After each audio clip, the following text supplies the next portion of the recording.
আমরা আমাদের মানে হারায় গেছে যে সমস্ত সংস্কৃতিগুলো যে ধ্বংস করেছে যে ফ্যাসিবাদী সরকার গত 15 বছর।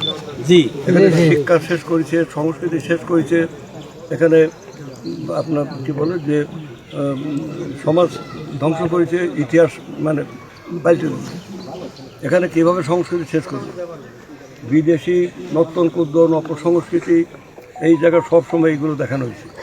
দেশীয় সংস্কৃতি ধ্বংস করেছে। গণমাধ্যমের কর্মীর একটা অংশ তাদেরকে সেবাদার বানাইছে। সেখানে আপনার শিক্ষা ব্যবস্থায় পরীক্ষার খাতায় লেখক আর না লেখক 98% পাস করতে হবে। তাহলে পরীক্ষা শেষ করেছি, মেধা শেষ করে দিচ্ছে। এই যে সুপরিকল্পিত চক্রান্ত, এখানে ইতিহাস পাল্টে দিচ্ছে।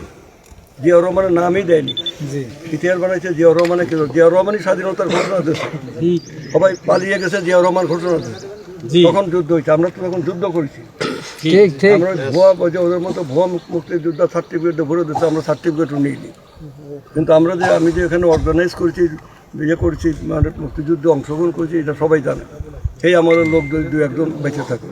তো সেই জন্য আমার বক্তব্য হলো, আমরা প্রকৃত শিক্ষা ব্যবস্থা শিক্ষা ফিরে আনতে চাই, আমরা সংস্কৃতির মান উন্নয়ন করতে চাই।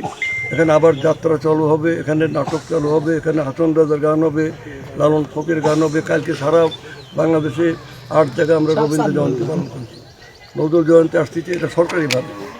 মূল প্রোগ্রাম হচ্ছে সেলাই দেওয়া। আমি সেখানে ছিলাম, আমাদের সচিব ছিল, আমাদের মানে দপ্তরের সব লোকজন ছিল, শিল্পকলা একাডেমির শিল্পীরা ছিল, কুষ্টিয়ার মানে ডিসির থেকে শুরু করে সব প্রশাসনের লোকজন, ডিসি এসপি সবাই ছিল।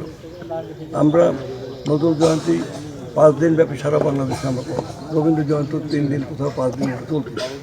তো এইটা হলো যে সংস্কৃতি একটা জাতির আত্মপরিচয়। সংস্কৃতির মাঝ দিয়ে আমাদের পাহাড়ের জনগণ, সমতলের জনগণ, সব জনগণের মধ্যে যে বৈচিত্র্যগুলো আছে, এই বৈচিত্র্যের মাঝে ঐক্য এনে আমরা সমাজে নতুন সমাজ গড়ে তুলতে চাচ্ছি।